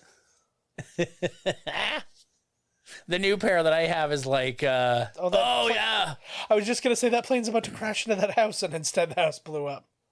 What a day for those kids across the street, man. I know. They're like, fucking house blew up. Oh, I like the shirt he's got on. He's got like, look at the style on his. He's wearing Nomi's jacket from Showgirls. Yeah, like, but the one kid's got like a sweater on. It's fucking LA. Yeah. And the other kid's got like a tasseled, I like their style. I love it. This is why when people say like oh, Hollywood people are pussies or whatever, it's because they can't handle warm weather. They're like, oh, I'm so cold. People who live up in the cold like us, we're out, like literally I was out today in a shorts and a t-shirt all day. It was wicked. And people would be wearing coats. Oh, it was so beautiful the last couple days here. Yeah. Uh-oh. I like Riggs. He comes over, he's like, your kid's got all your fingers and oh yeah, he is just wearing random 3D glasses. Yeah. That's the thing. It's his prescription. Like, come on. Yeah, that's fair. It's about time we had a fucking explosion or something. Just to throw in body bags. How much was this movie? You got it? Like this? Yeah, I do have this information. Thanks for asking, Todd.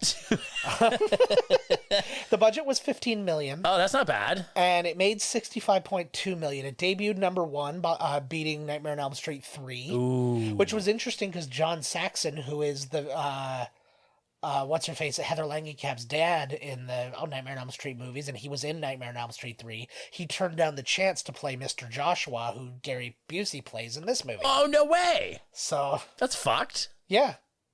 Well, I think I don't know what it was, but anyways, it beat that and Platoon.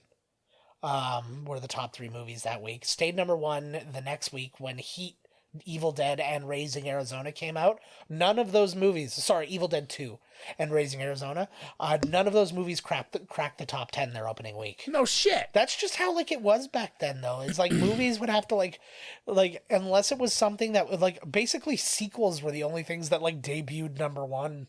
For some reason, well, something that would take some time, right? I guess word of mouth, or and that's the thing. I can't go see it this weekend. I got to go see it next weekend.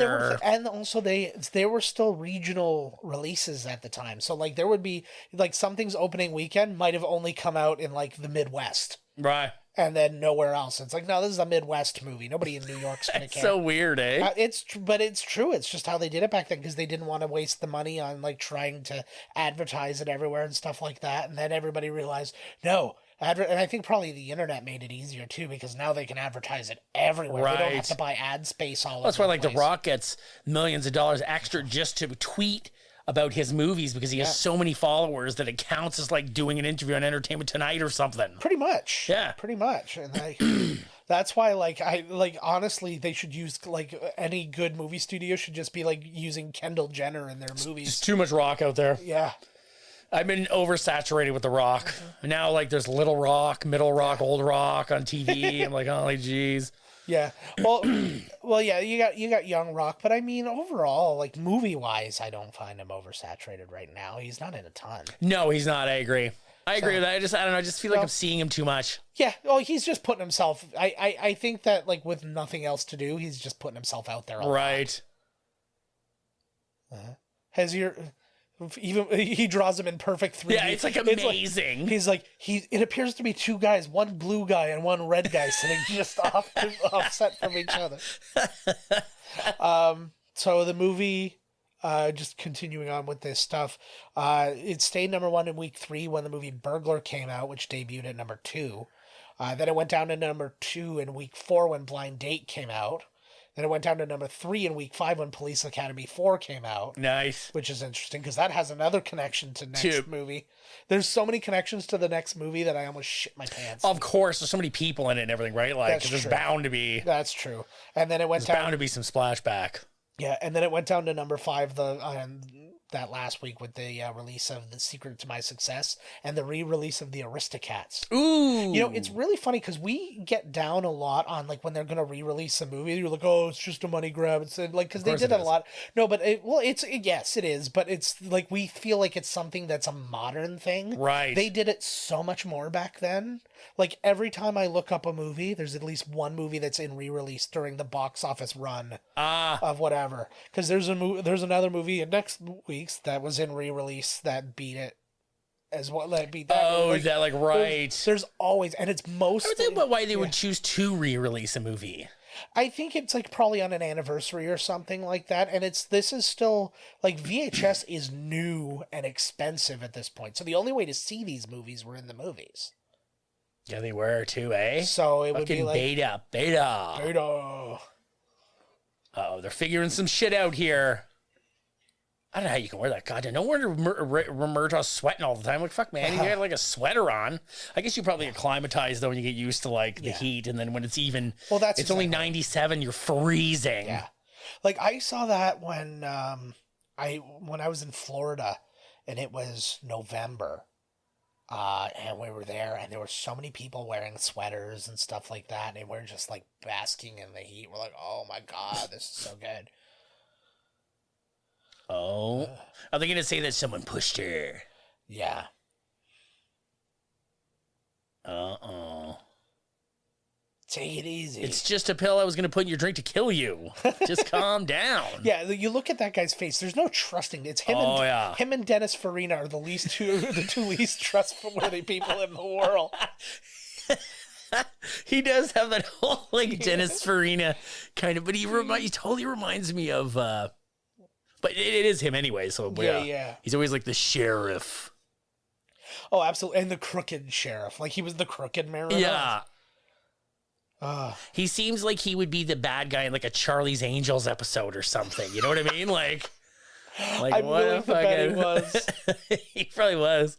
Oh, this is neither here nor there, but I released it when we did our last week's video, when I did the video version. You remember we were talking about the Dr. Seuss thing, and I said I always picture when I just hear that something was racist back in the old days, I always picture like the Japanese, like whatever. Right. 100% what it was. No way. It was, and I put up a picture of it and stuff like that, and he described the Chinaman with his eyes all aslant. Oh my Lord. And I was like, oh yeah, you go ahead and cancel. Oh yeah, because you sent me that there was like 6 of them. One of them sounded pretty. I always thought like as a joke, like you're flipping through the book and it's like 1 fish, 2 fish, blue fish, and the next one's like a Holocaust picture. You're just like, oh my God, like what? 1 fish, 2 fish, Jew fish control Hollywood. But that's still a thing. That's a book that that's what Mel was talking about. Yeah, that's what he was talking about when they pulled him over. Dr. Seuss. He's like, don't you know I'm drunk driving the Jews around Hollywood? There was another. Yeah, there was another book where on a page where they were talking about people from Africa. It was a bunch of monkeys, like legitimate, like but they had big red lips.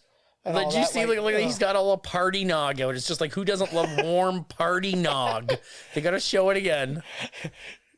Don't you like my room temperature nog? Yeah, it's party nog. So I'm guessing, is there alcohol in it? Is it literally called like? Is it called it's the word actually party yes, it's party nog. Oh, I'm sorry, I missed it. Fuck, show it again. He's like Riggs, you go stand over out the window looking cool smoking. Yeah, I'll go talk to him. Oh, he's now figuring out that this guy's the guy. Yeah, he friggin' gave his own daughter the drugs that killed her. I'm doing that right now. My 10-year-old daughter, she's getting too big for her britches. She's too smart. Stop talking. Oh, he's in too deep, buddy. That's what oh, fuck. There he is. Oh, right through that. That wasn't the party nog. That was just eggnog. It is Christmas time, so I at least love the how, nog like, should be did out. they know, like, at exactly this time he'll be in that window? They were just hoping that to pull the helicopter up and they'd find him somewhere to shoot him? I think Mel gave him the signal, if you're asking me. Wink. Now Mel's like, the signal, I'm going to smoke 7 cigarettes in a row. On the 7th cigarette, I'm going to say, God damn it. Yeah. And then you come up and shoot him. Real question, has anybody ever taken down a helicopter with a handgun? Yes, John McClane, Die Hard 3. Okay, no, but like I'm going real right now. I know that was based on a true story. I like that the helicopter's way long gone and he is still. Might as well put another clip. He's still shooting. Yeah. It's like 40 minutes later, it's gone. Yeah, the general too. He's General Peter McAllister. Peter McAllister was the dad in Home Alone. I was gonna say somewhere in there, the guy said that he worked for something Air America. Yes, which was a Mel Gibson movie. Yeah, it was. I guess he meant the actual airline though, but like Air America in Vietnam was a. It was a. Oh, you got like the same phone. Yeah, that's the only phone there was. The Motorola Heavy Bag. Yeah, that thing looked amazing. It probably had great reception though. It's you could reach Mars with it. Uh-oh.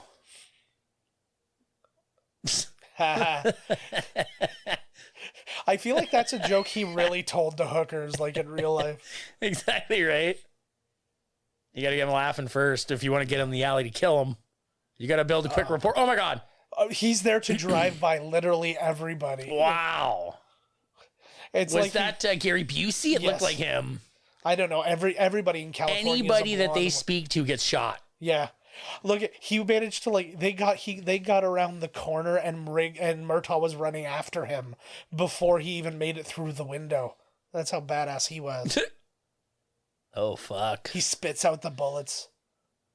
That must be awful. Like how bad... He's a good thing I didn't get shot because I didn't wear my vest. I totally forgot because it makes me look bulky in the front. Yeah. Makes my front look bulky. Like that must feel awful still getting shot even with a oh vest hell on, yes. right? Like oh my God. I'm sure in real life he would be out. I actually don't know. I don't know. I don't even know why I said that. I don't know what happens when you get shot with a fucking bulletproof vest on. I'm guessing at least some internal injury. Like the impact would probably you'd be all bruised. Oh yeah. Speaking of which, I would guess. See, I don't fucking know. I went to an osteopath today to get my back worked on because I put my back out. I redid my daughter's room, and I pinched something in my back, and we went to go for a walk the next day. I couldn't make it around the block. I was in screaming pain. Oh fuck! And so I went and got lower. No, middle, by the lower rib. Okay, yeah. In the back there, and the osteopath, she really looks at your movement. Before my nose is starting to plug up, I apologize. She really looks at your movement and then kind of determines where problems are and then works on those problem areas. Right. And she was like, okay, put your hand and then run it down the side, lean. And I did that on my right side and she went, ugh. And I was it's good when they make a noise. That can't be good. And she's like, your back is messed up. And she's like, there were so many things wrong. She's like, this is twisted. This is here. She's like, the T part of your spine, the upper part of your spine, is pushed down and compressed so hard on your lumbar. And she's like, and it was probably fine. It was compensating and dealing with itself while you were just doing everyday things. She's like, right. But the second you do something you're not used to doing, it's like hell. Yeah. Yeah. So she's going to spend some time fixing me. Well, I don't think mine is that bad, but my sciatics get really bad. Yeah. And I remember, 3 weeks ago, I just woke up, man, and I was like, holy shit, I couldn't even move. Yeah. I don't know what I did, but now that I got my new Douglas mattress. Ooh. Oh my God, it's so amazing. Even though he bought one, send him a free one so he can stack them. Fucking right on. The other thing too, man, I can't recommend enough. Where are they racing to? Getting one of those TENS machines. Oh, I don't know what movie this is. I can't recommend enough though. One of those TENS machines you could do, you could do your sciatic. You do one pad here, one pad on your back of your thigh. Right, it'll take care of business for you. I always say I've been watching these chiropractic videos, man, and it's they do if you're having lower back pain, they mess with your feet and your legs. Well, Yep. Oh, well, this is what osteopaths do too. Is they see how your body's all connected. I should go to a chiropractor. I'm sure I have it in the benefit package. Oh, yeah, it's always whatever. $500 of each thing for the year. Oh man, I could go for a crack. Let me tell you, or just some crack to get rid of this pain. I want to go because they now have. This is Riggs' house. Yeah, they have these decompression tables apparently, And I want to go on one of those. Yeah, the ones where they flip you. Oh my God, did you see that ad with the old guy? Oh, and now I can jump. And he jumps and he makes look at this. And the best part is he's like, look at how high I can jump. I'm like, that's not that high, even for an old man. He doesn't say, look how high. I think he's like, look at what I can do because of the machine. And he goes, yay. And he essentially just moves his arms like this, pretending that he jumped. Yeah, pretty much. Uh-oh. Did we receive... You know who she also reminds me of? The mother from I'm Gonna Get You, Sucker. A little bit, yeah. Uh-oh. What happened? They were threatened. Oh, no, they have a landline. Is that the problem? Yeah, I think so. Is that... Oh, shit. They kidnapped his daughter. No, he's just saying, I don't think they took the daughter. Yes, they did. That's why they're all freaking out. Oh, I just think they saw they got the kid. Okay. Oh, fuck. They're going to die now, buddy. I thought we were just going to get that moment, that nod. We're like, we know what's going to happen next. Yeah. Don't forget to hang the phone up. He's very meticulous. Yes, about that. he's very ADHD. Oh my God, that would be literally the most terrifying thing ever. That would be the best if during his suicide scene, he's like, got the bullet in his mouth, he's like crying, and then you just hear the beep, beep, beep, beep, like the phone's off the hook, and he's like, oh, click. I miss he does not Gary Busey of old. It's funny because I was actually looking for Under Siege. That was going to be one of the movies I was going to suggest doing. And I was like, man, like Gary Busey before his accident, he was so good. Like, I mean, it is what it is. It's not his fault. It right? happens. And it's just a bummer. And he's still getting roles. We wouldn't have the Ginger Dead Man. He's done a lot of stuff, but actually, we're convinced this might come out by the time this comes out. We might already know the answer, but we're very convinced he's one of the new Masked Singer contestants. He's the raccoon, we think. The Ginger Dead Man? Well, no, Gary Busey. Gary Busey, yeah. Like, how can you tell? Like, that sounds like the singing voice of Gary Busey. Well, no, because when they do their talking bit, the voice is like disguised. Right. You can hear the way they talk, and it's really gravelly, and it's like that kind of thing where you instantly you're like, that's either Gary Busey or Nick Nolte. Right. And then when he was like singing, he was screaming. Right. He was just like, and it was just like I was like, I don't know. I think that's him. I like where Buddy's like, I'm not doing this. Takes his helmet off. Yeah. What's his name? Mickey Rourke. Like, I'm surprised it lasted that long. I've got a feeling. I have a feeling he knew somebody like involved in the production, and they asked him if he'd do it. And he's like, "I'll do it, but I'm doing one episode. I'm not staying there for fucking 10 weeks or whatever." Yeah, screw that. And he's just... Well, I'm sure they film it all in a row. It's not really 10 weeks, is it? They just I don't know how long the actual production process takes place. They definitely shoot multiple episodes in a row because they have the multiple groups, right? So they break it down like that. But still, he's like, I'm not staying for the entire duration of this. Like the hubris of a man who thinks he's not going to be eliminated anyways. Right. Like he was terrible. It's not like oh my God, because we all know how wonderful Mickey Rourke's singing voice is. Yeah. It's about as nice as his face. It sounded like Tubin throat singing, like by a man with no throat. Or like somebody with that, and it comes out with like an album. Oh, That's God. my Christmas album. Look at him go. Oh, they're doing it his way. They did remove the sniper scene. So that's part of the other... That was another one of Shane Black's dark editions that made it through, but it was in the director's cut. Right. I don't think I remember the sniper scene. Or maybe you know it is this one. I don't know. Maybe this is part of... I have no clue. Well, he's going to do sniper shit right now. That's why he's running out into the desert to get a good spot to... Well, hopefully he runs the opposite way that the helicopter's coming from, because they'll just run over and see him. Yeah. Yeah, they have a bird's eye view. Yeah, quite literally. yeah. There he is. Could you imagine if all of a sudden you just see somebody point from out of the thing and all of a sudden and he's like, oh, shit. I'm too old for this shit. It looks like it's riding on top of the car, the truck or whatever. So they didn't even, like, these guys are so not fucking around. It's like these guys just randomly, very easily, you know, kind of stumbled upon this whole thing. And it's like before they could even ask a question, these guys came out, showed themselves, and started killing everyone around. Yeah, exactly. It's like, wow, you like, we didn't even find, you just came to us. Gary Busey's like, we're blown, and he starts like shooting bazookas. He's like, we're not blown. Literally nobody knows that this is us. Oh, fuck. I still feel like that tail rotor is not even a real thing. Like, I think it's just like a fake thing they use CG. to cut people. Did you see the video of the Mars thing, the Mars rover landing? It was super cool. Yeah, it was super really cool. I get so into that shit. Oh, man. yeah. I just watched it the other day. I totally forgot it even happened.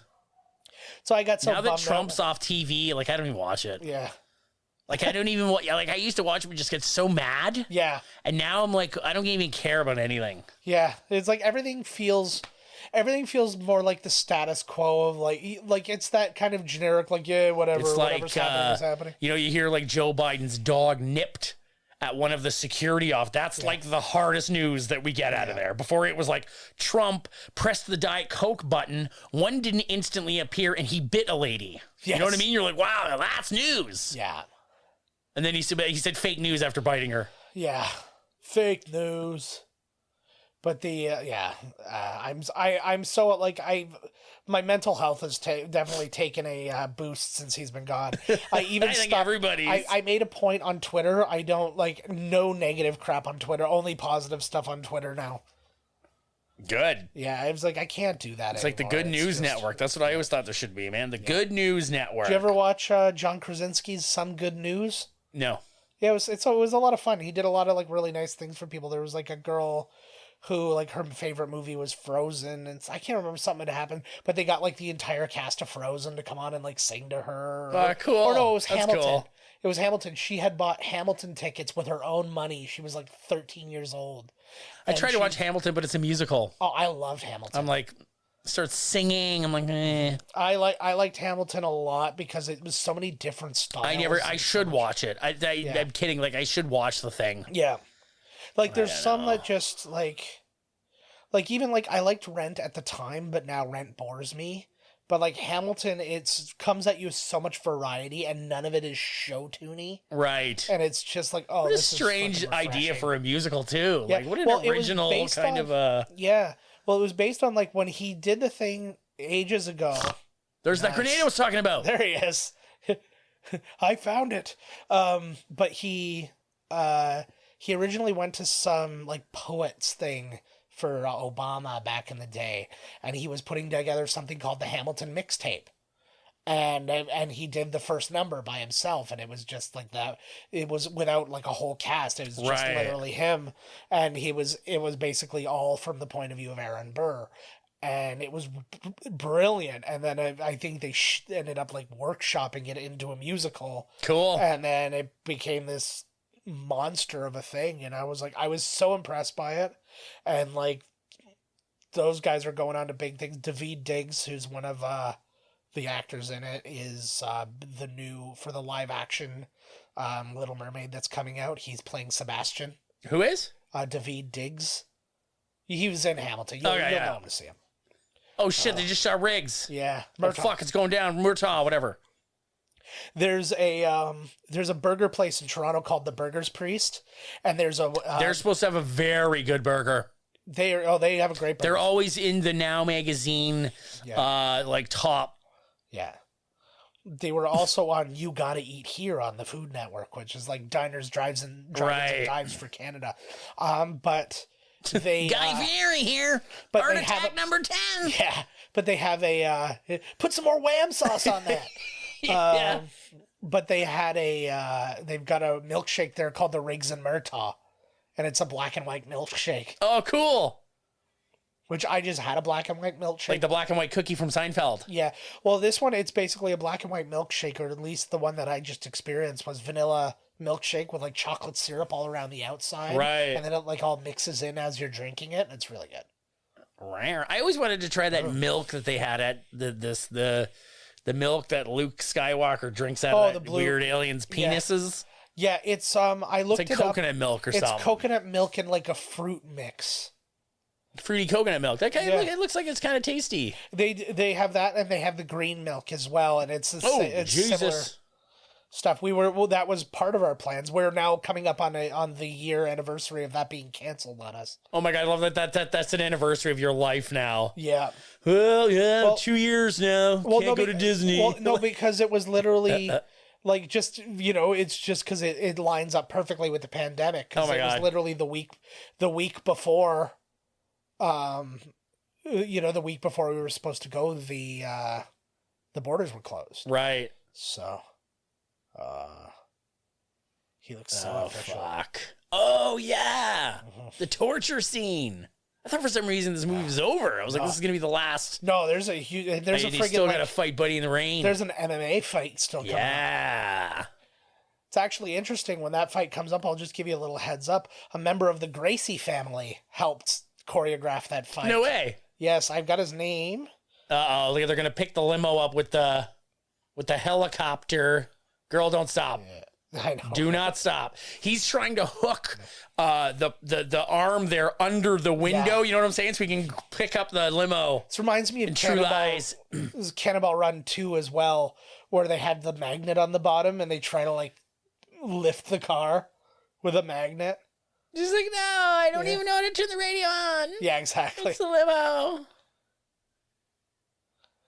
What if she just turned left and it lost it? They're just like, where'd she go? I don't know. Oh, damn it. You almost made it, girl. They're not going to... Oh, yes, they are. I was like, they're not going to land that helicopter before you can run out of there, but now it's like right there. Quick, hide in the back seat. Like how fast, you know what I mean? If you run fast enough, they're going to have to keep lifting off and landing. Yeah. You know? Oh, there's enough play. I mean, like, look at where Fuck. they're at. There's no place for... Like, they could literally just hover above her forever. So they like run out of that gas. Well, and then they'll just Oh, crash they'll just into shoot you, yeah. From above. Oh, here we go. But this is Saturday night at Toddy's house. Oh, and we have Al Leong, Oh, a guy yeah. who's been in like 50 of our movies. Where? Well, wait for him. Who's the There he chin? is. There he Ah, is. there he Al is. Leong. Or Long. I don't know if it's pronounced Lung. I think he was putting that Long, glove on Long. backwards. Yeah, well, he's not good at everything. He's good at looking badass in movies, but he can't put gloves on right. That's just a... What a drippy.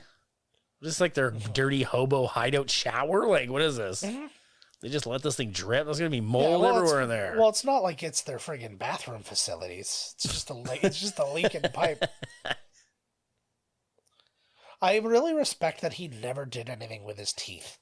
He doesn't have like Hollywood like. Oh yeah, totally. perfect He gave choppers. her. Like He's it's not Gary like Busey through and through. Yeah, it's not like he's got a mess of teeth. He's just like I didn't put veneers on all of them like some asshole. The like Roman Reigns. Guy comes back and like, wow, so blatantly new teeth. Ding. But whatever, it looks all right. Yeah. I find when people get the veneers, it looks like they talk funny. Well, Like they really have to really enunciate. You know what I mean? Well, it's Because like the you- teeth are all. yeah, you've got. What can I say? Look at these fuckers. I wouldn't have old Chopper here, that's for sure. Can open up like a can of dog food with this motherfucker. My bottom ones are kind of whatever, but I could eat through a rope. Like, you will not tie me up like this. I will have eaten through that rope, no problem. My razor zip tie teeth. you know what I'd do? I would drink all that water and then I'd pee on both of them in their eyes, and then that would give me all the eyes. No. Then the uric acid would be burning their eyes. No, so no, I'd no, have no. plenty of time to escape. They are electrocuting you. Yeah. You then Oh. pee onto them, which then electrocutes them. He is a goddamn genius today. He is all over this today. I wish this man was my mom. Who Al Leong? Yeah. Fuck, man. I wonder what he's getting for being in these movies. Who? Like this, him? like Buddy, for just just being the guy in all these movies. He probably makes like near 100,000 if he's in it for a long time. If you ever saw that guy, I would be like, oh my god, shit's going down right now. Is he still alive? You think? Yeah, he's alive. I haven't seen him in anything since he got run over by that dinosaur in like Jurassic Park 2. Oh, he got killed by that dinosaur. That's What stepped on him? yeah. The dinosaur really stepped up. Oh yeah, he's a method actor. So yeah, he's like, you better get a dinosaur to step on me for I was real, gonna brother. say no, that was that was the Stan Winston dinosaur accidentally Yeah. crushing him. What are they doing to him? Go spit. I like that he won't even. I know, like he just cut his own swearing for TV. He like really saved them all. You know what? Money. It's interesting that you say it like that too, because I remember seeing this on TV at work, and I remember having that question in my head. I'm like, was that a TV edit? Right. I'm like, I don't think it was. Mr. Falcon. Yeah. What kills me, we've been rewatching Agents of S.H.I.E.L.D., and they were torturing the one girl in that. But they were like, oh, she's been trained to deal with torture and all that, so she's like, we got to do something different. So they gave her like a local anesthetic, so she couldn't feel anything, and then they stuck the bamboo needles, things up under her fingernails, like big metal needles under each of her fingernails. And then she's like, so like she could take it as it was happening, but she's like, when her hand comes, when the feeling comes back, she's gonna feel all this pain at once.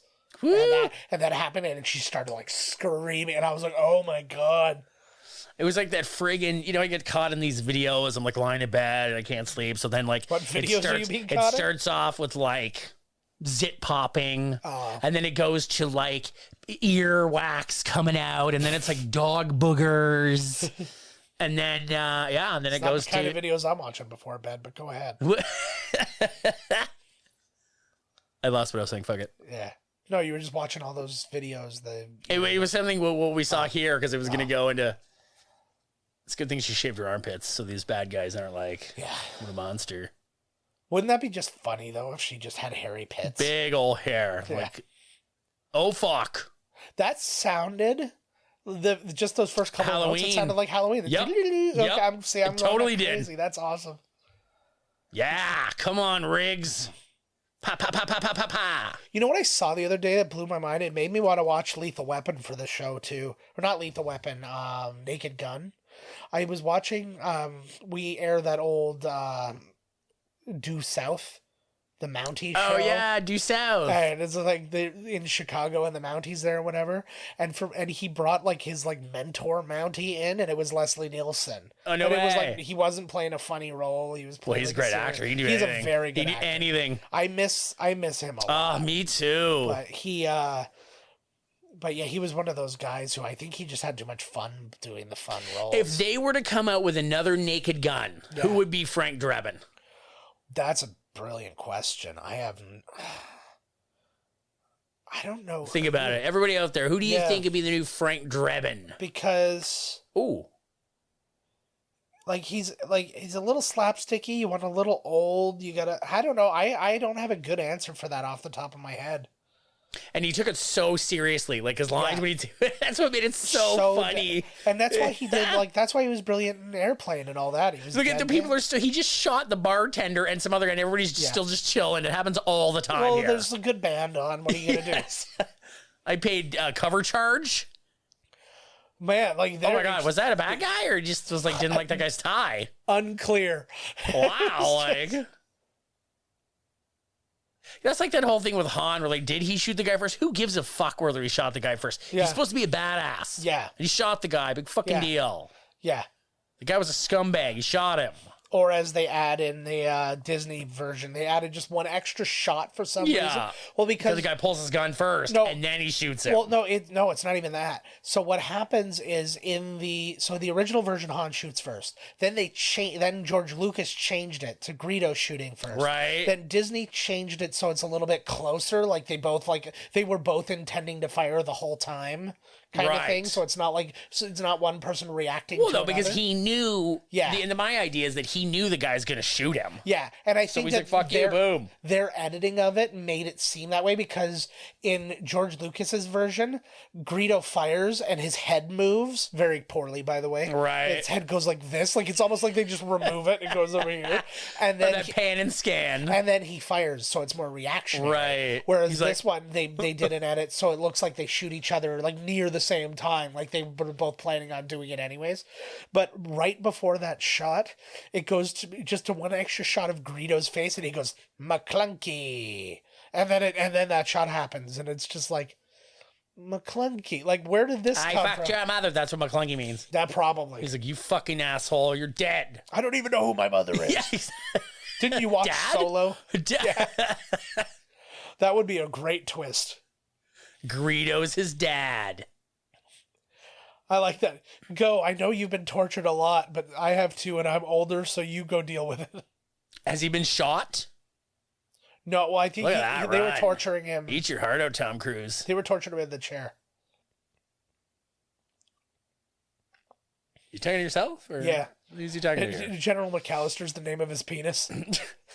He's too old for that shit. Oh my God, like Mel's catching up. He's running like 75 miles an hour right now because it's the States, it's not KMs. Look, he is too. He's got to be running 40. Catch up to him. Look at that. So I would literally now need a stunt guy to do that for me. I can't run like that. Fuck. I haven't been able to. Like, Jesus my knees have been screwed since like grade 8. So like, there's no getting out of that for me.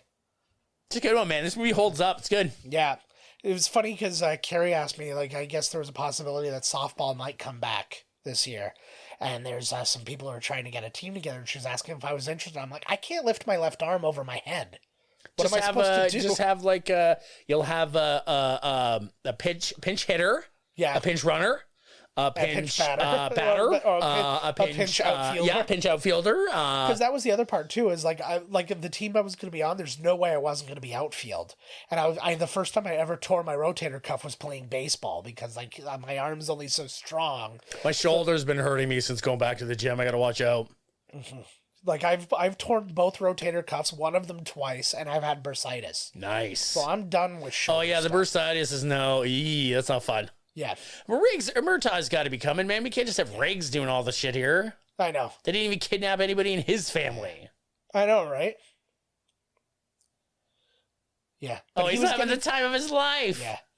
Fuck, it must be so fun to be a bad guy. Yeah. Fuck. It must like be no so fun conscience, just kill people. It must be so A. fun to just shoot a movie like this, eh? We should go to a gun range. Yeah?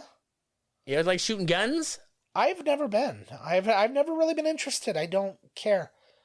I just think it's cool. It's not that I wouldn't. It's just that I've never... Look at these, like, I'm not even after you. I know.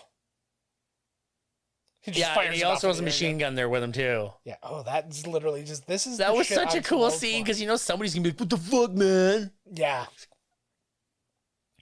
Oh. Yeah, you're late getting home. Of course I'm late getting home. There was a firefight on the highway. Again? Yeah. Uh-oh. See, he's like diehard barefoot because they were torturing him. Oh, you still got some bad guys to deal with here. Oh. You got that fucking right, buddy. Fuck that shit. Bam. Good stuff. He just did a two-face where he kills the driver instead of the other guy. Oh, he'll get his. Cars, like really, when you look at cars today and you look at what cars used to be then, cars sucked. When? Like, look at these old 80s they did boxes. not. That's when they made cars for real. Well, I mean, they were strong. You could run into like 15 kids. You didn't even know you hit them until the police showed up at your house 2 days later. Yeah, like, don't get me wrong. They were like, they were of a strong metal and stuff. I missed like the very moment the bus hit the car because you're talking crazy over there and I was looking at you. No, but the truth is, though, even though those cars were made of a stronger material, you were less safe in them. You get hit by something, it was like you took that entire impact. Cars are built to crumple now because then you won't feel it. Oh my God, look, he's mixing his grenades in with his cocaine. Oh man, that's exactly how Reese Peanut Butter Cup was born. You got your chocolate and my peanut butter. You got my grenade and my cocaine. Boom. Oh, fuck yeah. I love all the over the head, over the street Christmas decorations going on. Oh. Man. My buddy, and I'm not opposed, but he is against having actual explosions in movies now because of the environment and this and that. And I'm like, man, like, yeah, fuck, it's like I would get rid of everything just to have explosions. You know what? If it was my rule, I'd be like, nobody drives cars now. You know why? Because we have explosions in movies. And it'd be like, oh, fuck, I can't go to work. I'm like, I don't give a shit. It depends on what it really depends on what you're using and stuff for the environment to be negative. Yeah. For the environment to be negatively impacted, though, too. So, I mean, there's that to consider. And how long something's burning, because it's what's burning into the atmosphere and stuff like that. So that becomes a problem. Then I thought it would be very hypocritical of them, but, whatever. That's what the government does. I was going to say, they ban explosions in movies, right? Yeah. And they still have cars running, which is a fucking joke. But, okay, so they ban the explosions. Then you'd have to get the money, build a huge, gigantic fucking warehouse where your whole business is blowing shit up for movies. Yeah, just making a huge fan with a big filter and all, like at a factory, and that's all you did was film all of Hollywood's explosions. I'm so on board Fucking for that. A. Be the best. You just have like you're getting so much friggin' info sent to your house or sent to your like job that we would definitely die doing that job. Like eventually, like we'd be sitting there and it's like Todd, look at me, I'm smoking. I'm like just pretending I'm smoking, and I've got a lit cigarette and I'm going like this, and you're like, Joe, you're awful close to the info. I'm like, ew, I'm Todd, and you're awful close to the info. They were both dead. And then but the good news is they got that on film and they used it Like for the Frank next... Grimes, eh? Like, well, ooh, look at me, I'm Todd, I'm smoking. Ooh, I'm so close to the explosive. I'm like, Joe, please, no, but you're really close, actually. Oh, ooh, boom. No, you just seriously, Joe, you're really close. You over make there. it out alive, You're really- and you're like, you're telling the cops, you're like, I don't understand. He's never done an impression of me smoking before. Yeah, like ever. Ooh, that gives you a real sign of the times. End apartheid. Oh, I on was the just gonna say that. I was like, did he shoot at that sticker? I saw the funniest thing today. Somebody was defending the Crown over like the accusations of racism, which but I know, right? Well, how is that like? how is that news? Yeah, like, come on. But they were sitting there and they were like, I'll have you know that most of the Queen's Commonwealths, like the places where England holds dominion, happen to be like Indian and African countries. And we're like, are you not getting the point of that? Do you think that they came to the England willingly and Right, said, hey, exactly. please? Yeah. Yeah, I'll totally come with you. You know what I think is a good idea? Because the boat rules, just chain me up. Well, Chain no, my but this feet and was, my arms. but this was all- more England just going to them and taking over their land. right. Like, it was just as they invasion, always like, love to do. because they did that in India, they did that in South Africa, and a bunch of other places. Oh, this is the best. This is my favorite because they could have arrested him. He could have It's shot done. him. Yeah, like, And they've got him. It's like, hey, have you heard of the UFC? Nope, it doesn't exist yet. Me either. Let's have a fight. Fucking right. The first- he's like, wait, you got to back him and get into the reign of the. Yeah. So anyways, so to talk about this, so Richard Donner wanted this fight sequence to be a unique one. They actually shot it over 4 days of night shoots. They had, what are the styles? They used Wing Chun, Capoeira, and Brazilian Jiu-Jitsu. They combine those styles to create like something that, because it's not just straight up karate. It's not like that. Right. It's kind of like a hybrid. Exactly right. And so they wanted it to look different than anything else. And they got Rory and Gracie, one of the famed Gracie jiu-jitsu families, to come in and be involved in this. Oh, and there's also a part, it was funny, it's called Jailhouse Rock. Oof. Is one of the other martial art styles. Really? It's like a close quarter fighting. Jailhouse Rock. Yeah. I like that. Mm-hmm. Just let him fight him. Why wouldn't they just open like they're Who's far with the enough apart? cape? Well, they're far enough apart. Why wouldn't they just have opened fire on the guy? They're like how- he killed a bunch of cops. Yeah, I like how you're like it's 4 days of filming and they're really not showing a lot of pulled back camera like fighting stuff. They're like, this is awful. Just throw a couple of punches. We'll change the camera around. Yeah. They're just thinking random shit up. Come on, Riggs. What was that move? Whoa! Oh no, my lights. This is like every Christmas at my house. The uncles are fighting. It's raining like a monster. Yes. Oh, okay. It's not raining. It's a fucking. See, even when I did my research, it said there was in a rainstorm, but no, that's a friggin' It's the fire hydrant. Yeah. Oh, that's what I'm saying. He's got to back up. He's like, okay, we got to get into the rain here. Nightstick doesn't beat giant pole. Yes, it does. You're watching it happen. Oh yeah, you're right. Look at him spin that thing around like a champ. Hey, I used to have tonfa, which are those in karate. Oh, that's right. I trained with them. I was actually pretty decent with them. I can never remember the katas. Yeah, I did. Oh, they're taking this now. Yeah. I'm sure they would allow this, eh? Yeah, I know, right? This is the 80s for you. If Mr. Joshua was black, we'd be seeing a much different end of this movie. If both of them, they'd be like, whatever, just kill them both. It would literally have just been a pile of cops around him just firing down, going, stop resisting, stop resisting. Yeah, exactly. He's just juice. He's just like water all over the lawn. What if? Now here's the thing. He kills him. No, but like Gary Busey kills Murdoch. He's like, just let him. Well, it's my thing. Like for Riggs, whatever his fucking name for is. Gary Busey's character, for Mr. Joshua, what is his logic here? Does he think, oh, I'm gonna win? If I win, they're gonna let me walk away? No, it's just another fight he can win. Yeah. Might as well go down fighting. Oh, it's a gauntlet. He's like, now I take on this cop. And there you go. Triangle choke. There you go. Yeah. I remember seeing this after like watching UFC and stuff. I'm like, oh my god, he was doing a triangle choke before that was a thing. Like I don't even think I saw Royce Gracie doing a friggin' triangle choke. We gotta watch those old UFCs again. The Gracie train. Remember when we promised that's the only way we would travel? We did for a while. I think high school we did more than one Gracie train from class to class. He let him live. See, he's learning. Yeah. He's going to be like, so you had to break his neck. You were surrounded by 50 cops, had to break his neck. Yeah. No, that'd be the best if he's like, you let him live. And he's like, I did? Oh, crap. I thought he was dead. He's like, I had Must be losing my touch. I had so much water in my eyes. I thought he was dead. Must be getting too old for this shit. Oh, shit. Here's the Die Hard ending. Yeah. Never took us out on the job. That was a weird shot. Like, just the slow-mo and the kind of, I thought Murdoch shot him. He did as well. They both did. Oh, lame. It should have just been Murdoch. It looks like he's inside him right there. The Shannon jacket. Mm-hmm. Yeah, I think that should have been both. It would have been, he should have passed out into his arms. Yeah. And then he's like, he's good. And then so Murdoch's got to kill him. Yeah. You know what? It would have been, I think that would have been good. That weird double turn thing. Yeah.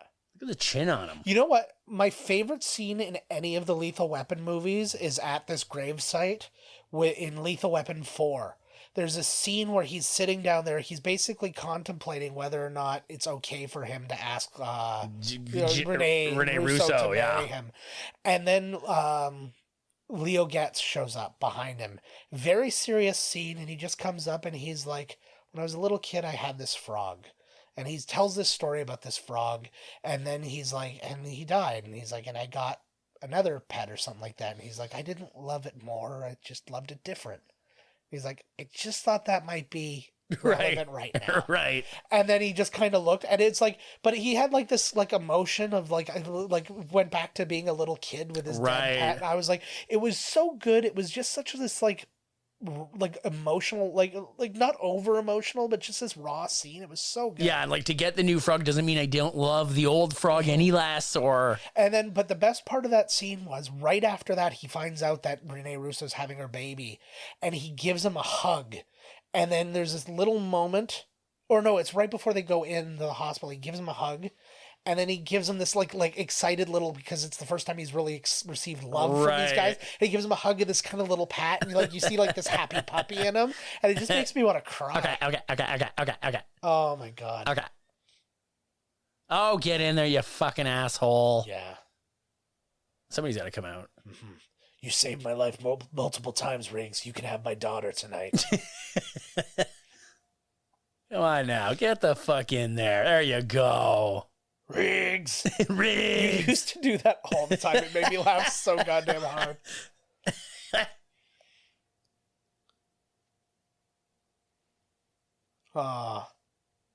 That's right.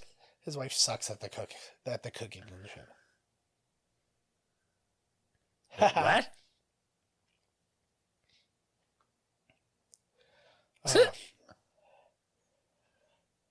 I can't get over what a goddamn beautiful man he was.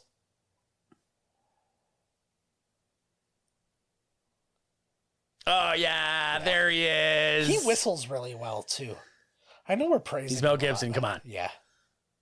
Oh, I like that he brought his doggy. In a lot of movies, they forget about that kind of thing, right? Like, I meant to talk about Mel Gibson, just some of the stuff that he had coming up lately. He's got some movies. He's got one called Last Looks coming up. Panama, Dangerous. This is Mel Gibson. Yeah, an Agent Game. The Last Looks one sounds kind of good. I think it's got something to do with Charlie Hunnam's in it. And, like, he's, like, a retired cop who goes to, like, into the woods and just kind of, like, wants to live off the grid. And some other cop, like, finds him and wants him to help, like, investigate a murder and stuff. I don't know, it was pretty good. There was some pretty good I just saw with him, it was called Boss Level. Yes. And he was the bad guy. And what's her name was in it? And I'm sure it was this weird... Naomi Watts was in it for just briefly, and there's a scene where they share a scene, and I'm sure they're not in the same room together. Yeah. It's like the weirdest. It's like so blatant. You know what I mean? Like she's on the couch, he's behind her. They never see, they're never like in the same frame. I wonder if she was like, I don't want to be in the room with this guy. I wonder why. Maybe it was a scheduling thing. It could very well be a scheduling thing too, yeah. I was just blown away. I'm like, really? Frank Grillo starring in movies now? Right? Yeah. And it's not the first one either. No. I was like, huh. All right, good for you. I don't think he's going to last very long, to be honest with you. He's not really... He's riding off his off the crossbones thing. I don't think he's really the best actor or anything. I don't really... No.